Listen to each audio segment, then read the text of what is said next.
ಪಾದಾನಂದಕ್ಕೆ ಸುಬ್ರಹ್ಮಣ್ಯ ದೇವರ ಪಾದಾನಂದಕ್ಕೆ ಸುಬ್ರಹ್ಮಣ್ಯ ದೇವರ ಪಾದಾನಂದಕ್ಕೆ बोलो भारत माता के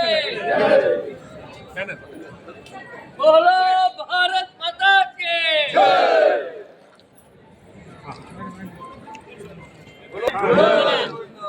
ಪಾದಾನಂದಕ್ಕೆ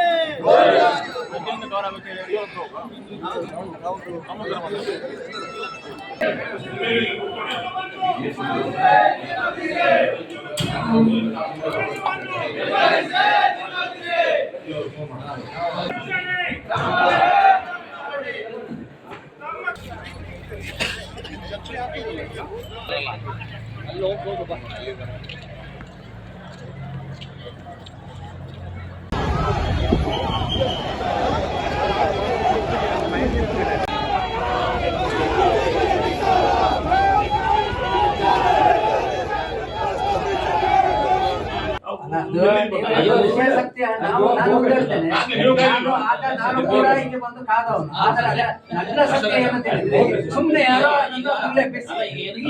ಕ್ರಿಯೇಟ್ ಮಾಡಿದೆ ಅಷ್ಟೇ. ಅಲ್ಲೇ ಆತರ ನಮಗೆ ಬ್ರಹ್ಮರಥಕ್ಕೆ ಇಲ್ಲಿಗೆ ಮರ ಕಡಿಸಿಕೊಟ್ಟವರು ಅದು ವಿಸಾಕ್ ಸಾಹಿಬ್. ನಾವು ಹೇಳುದು ಅದನ್ನೆಲ್ಲ ನಾವು ಇಲ್ಲ ಅಂತ ಹೇಳ್ತೀವಿ. ಒಟ್ಟು ಗುಲ್ಲೆ ಬಿಸ್ಲಿಕ್ಕೆ ಮಾಡಿ ನಾನು ಗಂಡ ಹಿಡ್ಕೊಂಡು ಬಂದು ಕಾದವನು ನಾನು ಕೂಡ ಇದ್ದೆ. ಆದ್ರೆ ನಗ್ನ ಸತ್ಯ ಅಂತ ಹೇಳಿದ್ರೆ ಅದು ನಿಜವಾದ ಸುಳ್ಳು. ಈಗ ಏನಂತ ಹೇಳಿದ್ರೆ, ಈಗ ನಮಗೆ ಕರೆಯುವಂತ ಉದ್ದೇಶ ಕೂಡ ಇಲ್ಲ ಒಂದು. ಎರಡನೇದಾಗಿ ಇದು ಇವರಿಗೂ ಕೂಡ ಇವರಿಗೆ ಏನಂತ ಹೇಳಿದ್ರೆ, ನಾವು ಯಾರನ್ನ ಬೇಕು ಬೇಡ ಅಂತ ಹೇಳಿದ್ರೆ ಅವ್ರಿಗೆ ಮಾಡ್ಲಿಕ್ಕೆ ಆಗುದು. ಯಾಕಂತ ಹೇಳಿದ್ರೆ ಪ್ರೋಟೋಕಾಲ್ ಪ್ರಕಾರ ಏನಂತ ಹೇಳಿದ್ರೆ ಅದನ್ನ ಹಾಕಿ ಬಿಡಿ ಅಂತ ಹೇಳ್ತಾರೆ. ನಾನು ಹೇಳುವಂತದ್ದು ಇದರ ಬಗ್ಗೆ ಈಗ ನಾವು ಹೀಗೆ ಮಾತಾಡೋದು ಜಾಸ್ತಿ. ಅಧಿವೇಶನದಲ್ಲಿ ನಾವು ಇದರ ಬಗ್ಗೆ ಜಿಲ್ಲಾಧಿಕಾರಿಯವರ ಹತ್ರ ಒಂದು ಸೃಷ್ಟಿ ಆಗ್ತದೆ. ಹಿಂದೆ ಈಗ ಇವ್ರು ಹೇಳಿದ್ರು, ನೀವು ಮನವಿ ಕೊಡಿ, ಮನವಿ ಕೊಟ್ಟಿದ್ದೇವೆ. ಈಗ ನಮ್ದು ಅಲ್ಲ ವಿಷಯಗಳೆಲ್ಲ ಇಲ್ಲಿಯ ಹಿಂದಿನ ಇತಿಹಾಸವನ್ನು ಹೇಳಿದೆವು ಸರ್. ಹಿಂದೊಮ್ಮೆ ಡಿಸಿ ಅವರನ್ನು ಹಾಕಿದಾಗ ಈ ತರ ಸಮಸ್ಯೆಗಳಾಗಿತ್ತು. ಈಗ ಮತ್ತೆ ಅದೇ ಸಮಸ್ಯೆಗಳಾಗುವ ಕಾರಣ ಇಡೀ ಹಿಂದೂ ಸಮಾಜ ಎದ್ದಿದೆ. ಈಗ ಅದಕ್ಕೆ ಅವಕಾಶ ಕೊಡಬಾರ್ದು. ಆದ ಕಾರಣ ನಾನು ಆದ ಕಾರಣ ಇವತ್ತನ್ನು ರಿಪೋರ್ಟ್ ಮಾಡಿ. ಈಗ ಒಂದು ನಾನು ಹೇಳುವಂತದ್ದು ಇಷ್ಟೇ, ನಾವು ಅಧಿವೇಶನದಲ್ಲಿ ಇದರ ಬಗ್ಗೆ ಚರ್ಚೆ ಮಾಡ್ಬೇಕು. ಯಾಕೆ ಅಂತ ಹೇಳಿ ಈ ಸುತ್ತೋಲೆ ಹೊರಡಿಸ್ತಾರಲ್ಲ, ಇದೇ ಅಷ್ಟೇ ಸರಿಯಾಗಿಲ್ಲ ಅನ್ನುವಂತ. ಆದ್ರೆ ಒಂದು ಅಧಿವೇಶನದಲ್ಲಿ ಕೂಡ ಹಿಂದೂ ಧಾರ್ಮಿಕದಲ್ಲಿ ನೀವು ಇದನ್ನು ಪ್ರೋಟೋಕಾಲ್ ಮಾಡ್ಬೇಕು ಅಂತ ಹೇಳಿಲ್ಲ. ಅವರು ಪ್ರೋಟೋಕಾಲ್ ಹೇಳಿದ್ದು ಇಡೀ ಎಲ್ಲರನ್ನು ಸೇರಿಸಿ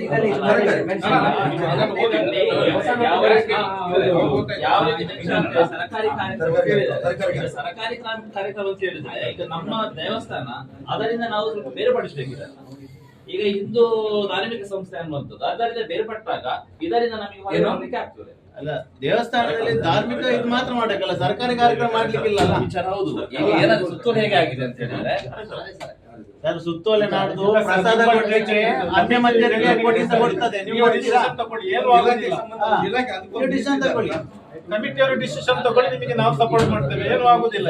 ಅಲ್ಲ, ನಿಮಗೆ ಹಿಂದೂ ಧರ್ಮ ಸಪೋರ್ಟ್ ಮಾಡ್ತದೆ. ನೀವು ಹಿಂದೂ ಧರ್ಮದ ಪರವಾಗಿ ನಿಂತ ಹೇಳುದು ಅಧಿಕಾರಿಗಳಿಗೆ ಸಹ. ಈಗ ಸರ್ ಹಿಂದೂ ಧರ್ಮದ ಪರವಾಗಿ ನಿಲ್ಬೇಕು. ಅಲ್ಲ, ಇದಕ್ಕಿಂತ ಹೆಚ್ಚು ನಾನು ಹಿಂದೂ ಧರ್ಮದಾಗ ನಾನು ಪೂಜೆ ಮಾಡೋದು. ನಿಮಗೆ ನಾನು ಮನೆಯಲ್ಲಿ 3 ತರ ಪೂಜೆ ಮಾಡ್ತೀನಿ. ಅಧಿಕಾರ ಹೇಳುದು ನಾವು, ನಿಮಗೆ ಅಂತ ಹೇಳುದಲ್ಲ. ನಿಮಗೆ ಅಂತ ಹೇಳಿದ್ರೆ ನಾಡು ಪ್ರೋಟೋಕಾಲ್ ಅಲ್ಲಿ ಪ್ರಸಾದ ಕೊಡ್ಲಿಕ್ಕೆ ಅನ್ಯ ಮತ್ತಿರ ನೇಮಿಸಿಂದ ಕಳಿಸ್ತಾರೆ. ಅಲ್ಲಿಂದ ಕೊಡ್ಲಿಕ್ಕೆ ಆಗ್ತದೆ ಸರ್. ಇಲ್ಲಿ ನೀವು ಶಾಸಕರು ಕೊಡ್ಲಿಕ್ಕೆ ಆಗುದಿಲ್ಲ, ನಾವು ಕೆಲಸಕ್ಕೆ ತಗೊಳ್ಳಿಕ್ಕೆ ಆಗುದಿಲ್ಲ. ತಗೊಳ್ಳಿ ಅಂತ ಕೊಡ್ತಾರೆ, ಪೂರೈಸಬೇಕಲ್ಲ ನಾವು. ಹಿಂದೂ ಧರ್ಮ ಹಾಗೆ ಪಾಲಿಸಲೇಬೇಕಲ್ಲ. ಅವರು ತಗೊಳ್ಳುವಾಗಿಲ್ಲ, ನಾಡು ಚೇಂಜ್ ಮಾಡಿ ಕೊಡ್ತಾರೆ. ಏನ್ ಮಾಡುದು, ವಿರೋಧಿಸ್ಬೇಕಲ್ಲ ನಾವು ಅದನ್ನ. ಅದಿಲ್ಲ ನಾವು ಗಣೇಶ ಚೌತಿಗಳಲ್ಲಿ ಕೃಷ್ಣಾಷ್ಟಮಿಯಲ್ಲಿ ಅನ್ಯ ಮಧ್ಯದಲ್ಲಿ ಕರಿಬಾರದು ಅಂತ ಹೇಳ್ತೇವೆ. ಅವರೆಲ್ಲ ಮಾರ್ರೆ ಕುಕ್ಕೆ ಸುಬ್ರಹ್ಮಣ್ಯದಲ್ಲಿ ಕರೆದಿದ್ದಾರೆ, ನೀನೆಂತ ನಮ್ಮ ಹತ್ರ ಪ್ರಶ್ನೆ ಮಾಡ್ತಾರೆ. ಈಗ ನಮ್ಮ ಸೈಡ್ ಗಣಪತಿಗೆ ಅವರ ಹೆಚ್ಚು ಪೂಜೆ ಪೂಜೆ ಮಾಡೋದಕ್ಕೆಲ್ಲ ನಮಗೆ ನಮ್ಮ ಜಾಗೃತಿಯಲ್ಲಿ ದಯವಿಟ್ಟು ಜಾಗೃತಿಯಲ್ಲಿ ಹೇಳ್ಬೇಕು. ಈಗ ನಾನು ಕನ್ವರ್ಟ್ ಆಗ್ತಿದ್ದೇನೆ, ನೀನು ಹೋಗಪ್ಪ ಅಂತ ಹೇಳಿ ನನ್ನನ್ನು ಹೇಗೆ ನೀವು ಎಲ್ಲಿ ಹೇಳ್ಬೇಕು? ಮನೆಗೆ ಬಂದ್ರೆ ನಾನು ಮನೆಗೆ ಗಲಾಟೆ ಮಾಡುವ ಸನ್ನಿವೇಶಗಳಿರ್ತದೆ. ಹಾಗೆ ನನ್ನ ಮಾನಸಿಕವಾಗಿ ತಯಾರು ಮಾಡ್ಬೇಕಲ್ಲ. ನೀವು ಅರ್ಧ ಬಸ್ತಲ್ಲ ನಾನು ಗೂಡಲ್ಲಿ ಹಾಕಿ ನಾನು 4 ದಿನ ಇರ್ಬೋದು, ಬಿಟ್ಟ ತಕ್ಷಣ ಮತಾಂತರ ಆಗ್ತೇನೆ.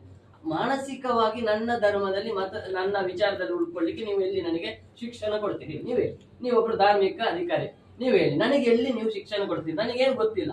ನಾನು ಇವತ್ತು ಒಬ್ಬ ಕ್ರಿಶ್ಚಿಯನ್ ಮುಸಲ್ಮಾನರ ಜೊತೆ ನಾನಿದ್ದೀನಿ, ನನಗೆ ನನ್ನ ಧರ್ಮ ಬಿಟ್ಟು ಹೋಗ್ಬೇಕು ಅನಿಸಿದೆ, ನನ್ನ ಧರ್ಮದ ವಿಚಾರ ಗೊತ್ತಿಲ್ಲ, ನನಗೆ ನೀವು ಎಲ್ಲಿ ಮಾರ್ಗದರ್ಶನ ಕೊಟ್ಟಿದ್ದೀರಿ? ಕೊಡಲ್ಲ.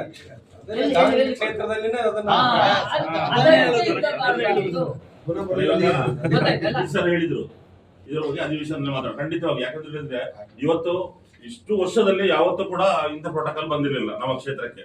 ಇವತ್ತು ಬಂದಿದೆ. ಅದು ನಮಗೆ ಗೊತ್ತಾದ ಯಾವಾಗ 2 ದಿವಸ ಆಗಿತ್ತು. ಈಗ ಇನ್ವಿಟೇಷನ್ ಸಿಕ್ಕಿ 2 ದಿವಸ ಹೋರಾಟ ಮಾಡಿ ಮಾಡಿ ಮಾಡಿ ನಮಗೆ ಈಗ ಸಮಯ ಇಲ್ಲ ಅಧಿವೇಶನ. ಖಂಡಿತವಾಗಿ ಅಧಿವೇಶನದಲ್ಲಿ ಅಲ್ಲ, ಅದಕ್ಕಾಗಿ ನಾವು ಹೋರಾಟ ಮಾಡಿ ಮಾಡಿ ಮಾಡಿ ಕೊನೆಗೆ ನಮ್ಮ ಇವರು 2 ದಿವಸದಲ್ಲಿ ಸಿಕ್ಕಿಲ್ಲ. ಇದೇ ಇನ್ವಿಟೇಷನ್ ಸಿಕ್ಕಿದ್ರೆ ಅಧಿವೇಶನದಲ್ಲಿ ಮಾತಾಡ್ಲಿಕ್ಕೆ ಅವಕಾಶ ಇಲ್ಲ. ಖಂಡಿತ ಇದನ್ನು ಮುಂದಿನ ದಿನಗಳಲ್ಲಿ ಆದ್ರೆ ಸರ್ಕಾರದ ಆದೇಶ ನಾವು ಪಾಲಿಸಲೇಬೇಕಾಗ್ತದೆ. ನಾವು ಒಂದು ಅದರ ಅಧೀನ ಸಂಸ್ಥೆಯಾಗಿದ್ದು ನೇರವಾಗಿ ಎಲ್ಲಾದ್ರೂ ಕೂಡ ಅಧೀನವಾಗಿರತಕ್ಕ ನಾವು ಅದೆಲ್ಲ. ಈಗ ಏನಾಗುತ್ತೆ ಅಂತ ಸರ್, ಈಗ ನಮ್ಮ ಮಾನ್ಯ ಶಾಸಕರಿದ್ದಾರೆ ಮತ್ತೆ ಸಂಸದ ಶ್ರೀಮತಿ ಶಾರ್ಲೆಟ್ ಲವೀನಾ ಪಿಂಟೋ ಅಂತ ಹೇಳ್ತಿದ್ದೀರಲ್ಲ, ಅವರು ಅದನ್ನ ವಿರೋಧ ಮಾಡಿದ್ರೆ ಇಡೀ ಧಾರ್ಮಿಕ ಸಭೆಗೆ ಅವಮಾನ, ಅದು ಬೇಡ ಅಂತ ನಾವು ಹೇಳ್ತಿರೋದು. ಅಲ್ಲ, ಅಂತದಕ್ಕೆ ನಾವಿಲ್ಲ ಅವಕಾಶ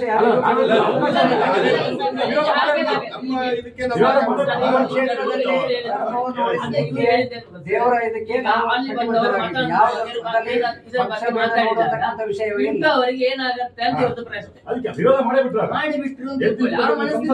ಶಾಸಕರಿಗೆ ಅವಮಾನ ಮಾಡ್ತಾರೆ ಅಂತ ಹೇಳಿದ್ರೆ ನಿಮ್ಗೂ ಅವಮಾನ ಮಾಡಿದಂಗೆ ಇವರು ಅಶೋಕಣ್ಣ ಇಡೀ ಸಮಾಜಕ್ಕೆ ಅವಮಾನ ಮಾಡಿದಂಗೆ, ಅದು ನಾವು ಬೇಡ ಅಂತ ಸಭೆಯಲ್ಲಿ ಇನ್ವಿಟೇಷನ್ ಕಾರ್ಡನ್ನು ಪ್ರಿಂಟ್ ಮಾಡೋಕ್ಕೆ ತಾವು ಒಂದು ಮನವಿ ಕೊಟ್ಟಿದ್ದೀರಿ. ನಾವು ಸರ್ಕಾರದ ಇದ್ರ ಶಿಷ್ಟಾಚಾರ ಪ್ರಕಾರ ಅದನ್ನು ಮುದ್ರಣೆ ಮಾಡಿದ್ದೀವಿ. ಅದರಲ್ಲಿ ಅನ್ಯ ಧರ್ಮೀಯರು ಶಿಷ್ಟಾಚಾರ ಪ್ರಕಾರ ಬರ್ತಾರೆ. ಒಂದು ಸರ್ಕಾರದ ಆದೇಶನೂ ಒಂದು ನಮಗೆ ಬಂದಿತ್ತು, ಈ ಶಿಷ್ಟಾಚಾರ ಪ್ರಕಾರ ಮಾಡಿ ಅಂತ. ಇದ್ರ ಬಗ್ಗೆ ನೀವು ಏನು ಮನವಿ ಕೊಟ್ಟಿದ್ದೀರೋ ಇದನ್ನೆಷ್ಟು ನಾವು ಈ ಥರ ಯಾವ ಮುಂದೆ ಹೇಗೆ ನಾವು ಇದ್ರ ಬಂತಂದ್ರೆ ಯಾವ ಥರ ಮಾಡಬೇಕು ಅನ್ನೋದು ಸರ್ಕಾರ ಮಟ್ಟದಲ್ಲಿ ಅಥವಾ ಜಿಲ್ಲಾಧಿಕಾರಿ ಮಟ್ಟದಲ್ಲಿ ಕಮಿಷನ್ ಮಟ್ಟದಲ್ಲಿ ಇದನ್ನು ಚರ್ಚೆ ಮಾಡಿ ಮುಂದಿನ ಸಲ ನಾವು ಯಾವ ಥರ ಮಾಡಬೇಕು ಅನ್ನೋದು ನಾವು ಒಂದು ನಿರ್ಧಾರ ಮಾಡ್ತೀವಿ. ಈ ಬಾರಿ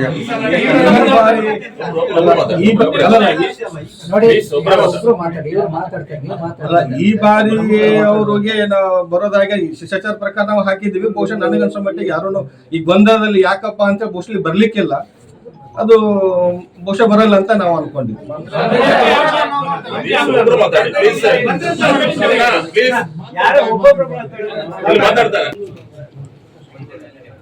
ಹಾಗೆ ಅವರು ಬಂದ್ರೆ ನಾವು ಪ್ರತಿಭಟನೆ ಮಾಡುದು ನಿಶ್ಚಿತ. ನಾವು ಮತ್ತೆ ಗೊಂದಲ ಕಾರ್ಯಕ್ರಮದ ಮಧ್ಯದಲ್ಲಿ ಗೊಂದಲಕ್ಕೆ ಅವಕಾಶ ಕೊಡದ ರೀತಿಯಲ್ಲಿ ಗೊತ್ತಾಗಬೇಕು. ಬರದ ಹಾಗೆ ಒಂದು ಜಿಲ್ಲಾಧಿಕಾರಿಗಳ ಹತ್ರ ಈ ವಿಚಾರವಾಗಿ ಇವತ್ತು ಬಂದಿದ್ದಾರೆ, ಎಲ್ಲರೂ ಮಾತಾಡಿದ್ದಾರೆ ಅಂತ ಹೇಳ್ತಕ್ಕಂಥ ಜಿಲ್ಲಾಧಿಕಾರಿಗಳಿಗೆ ಇದು ಮಾಡ್ಕೊಂಡು ಮತ್ತೆ ನೀವು ಏನಂತ ಅಂತ ಹೇಳಿದ್ರೆ ಎಂಡೋಮೆಂಟ್ ಕಮಿಷನರ್ಗೂ ಸಹ ಈ ತರ ಮನವಿ ಕೊಟ್ಟಿದ್ದಾರೆ. ಇದ್ರ ಬಗ್ಗೆ ಪರಿಶೀಲನೆ ಮಾಡಬೇಕು. ಈ ರೀತಿಯಾದಂತಹ ಶಿಷ್ಟಾಚಾರ ಯಾವ್ದು ಪರ್ಟಿಕ್ಯುಲರ್ ಯಾವ್ದಾಗ್ಬೇಕು ಅಂತ ಹೇಳ್ತಕ್ಕಂಥದ್ದು ವಿಚಾರಕ್ಕೂ ಸ್ಪಷ್ಟೀಕರಣ ಕೊಡಬೇಕು ಅಂತ ನೀವು ನಾವು ಸಹ ಇದ್ರ ಬಗ್ಗೆ ಎಂಡೋಮೆಂಟ್ ಕಮಿಷನರ್ಗೆ ಮತ್ತೆ ಬೇರೆ ಯಾರ್ಯಾರಿಗೆ ಮಾತಾಡಬೇಕು ಅದನ್ನ ಮಾತಾಡಿ ಮುಂದಕ್ಕೆ ಏನೇನಾಗಬೇಕು ಅಂತ ನಾವು ಮಾಡ್ತೀವಿ.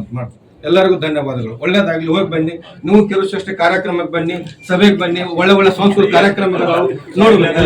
ಒಳ್ಳೆದಾಗಿ.